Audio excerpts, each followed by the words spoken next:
বিসমিল্লাহির রহমানির রহিম। আসন্ন জাতীয় সংসদ নির্বাচন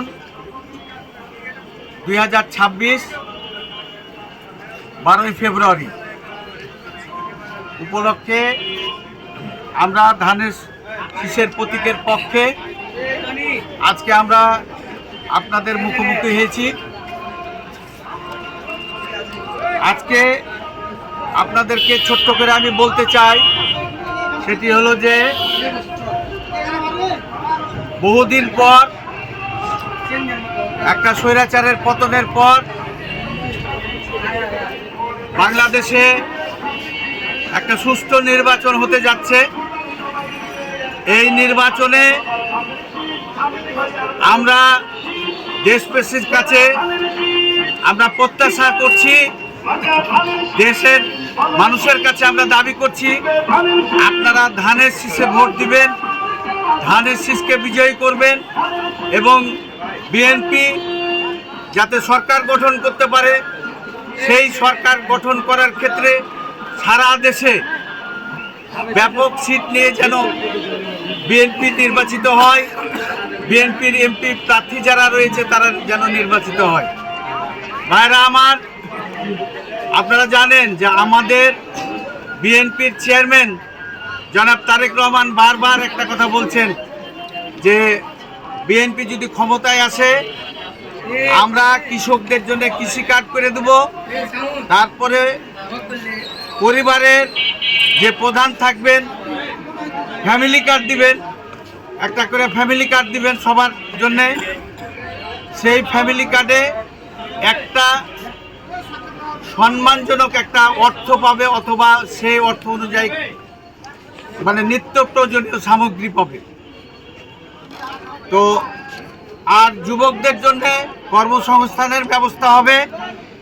আগামী দিনে যারা যুবক রয়েছে, যারা পড়ালেখা করেছে, দেখা গেছে যে অনেকে চাকরি পাচ্ছে না, তাদের চাকরির ব্যবস্থা করবেন এবং বেকার যুবক যারা রয়েছেন, যারা হয়তো পড়ালেখা করেননি, তাদেরকে মানে সুদবিহীন কি বলে যে লোনের মাধ্যমে কর্মসংস্থানের ব্যবস্থা করে দিবেন। বহুমুখী একটা চিন্তা ভাবনা রয়েছে। আপনারা 31 দফার মধ্যে, উনি যে 31 দফা দিয়েছেন, 31 দফার মধ্যে অনেক কিছু লুকিয়ে আছে।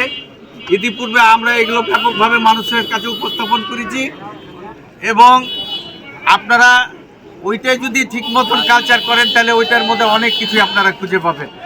যাই হোক, আমাদের যিনি প্রার্থী উনি হলেন আলহাজ আমিনুল ইসলাম। উনাকে এই 44-2 আসনে মনোনয়ন দিয়েছেন।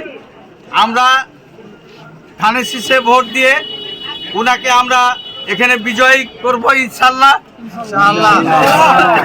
আপনারা সবাই একমত আছেন তো? আমরা উনাকে ভোট দিয়ে আমরা নির্বাচিত করবো ইনশাল্লাহ।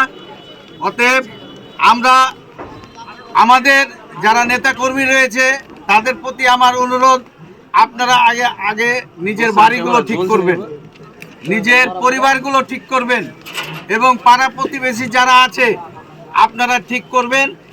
আমরা হয়তো আনুষ্ঠানিকভাবে মানুষের দুয়ারে যাব ভোট চাওয়ার জন্যে, কিন্তু আপনার দুয়ারেই কিন্তু ভোট আছে। আপনারা যারা এখানে উপস্থিত আছেন আপনাদের দুয়ারেই কিন্তু ভোট আছে। অতএব আপনারা নিজেরা যদি নিজের এলাকায় বাড়ি যে মা বোনদের কাছে, আমাদের মুরব্বীদের কাছে, যুব সম্প্রদায়ের কাছে আপনারা যদি সিঙ্গেলভাবে যদি বুঝিয়ে ভোট নেন, আমি মনে করি আমরা লিফলেট বিতরণ করে যতটা আমরা মানুষের কাছ থেকে ভোট আদায় করতে পারবো, তার চাইতে অনেক বেশি ওইভাবে ভোট আদায় হবে, আমি বিশ্বাস করি। ঠিক না ভাই? তো যাই হোক, আপনারা যারা এখানে আছেন আমাদের বাংলাদেশ জাতীয়তাবাদী দলের কাণ্ডারি, আপনাদের কাছে আমার অনুরোধ, আপনারা আপনাদের আশেপাশে যারা বসবাস করছে আপনারা দরকার পড়লে সকালবেলা উঠবেন, উঠে একটু 10টা হোক 20টা হোক আপনারা বাড়ি যাবেন, বাড়ি যেয়ে আপনারা মানুষের কাছে ভোট চাইবেন, সিঙ্গেল যাবেন, দরকার পড়লে বুঝাইবেন। কারণ বিএনপি যখনই ক্ষমতায় আসে তখনই বাংলাদেশে গণতন্ত্র প্রতিষ্ঠিত হয়, বিএনপি যখন ক্ষমতায় আসে, সারা দেশে শান্তি শৃঙ্খলা ফিরে আসে। অতএব তারপরে উন্নয়ন হয়, ব্যাপক উন্নয়ন হয় এবং দেশের যে রিজার্ভ, এই রিজার্ভটা ব্যাপক পরিমাণে বেড়ে যায়। এটা কোনো সরকারের আমলে থাকে না, যখনই অন্য কোনো সরকার আসে তখনই রিজার্ভ কমে যায়, কিন্তু বিএনপি আসলে রিজার্ভ বেড়ে যায়। এটা ঠিক না ভাই? তো অতএব আপনারা সবাই বাড়ি বাড়ি যাবেন, বাড়ি বাড়ি যেয়ে আমাদের এই ধানের শীষকে ভোট দেওয়ার জন্য, আলহাজ আমিনুল ইসলামকে ভোট দেওয়ার জন্য আপনারা কাজ করবেন। এই প্রত্যাশা রেখে, এই আশা ভরসা রেখে আমার বক্তব্য শেষ করছি। খোদা হাফেজ। বাংলাদেশ জিন্দাবাদ। বাংলাদেশ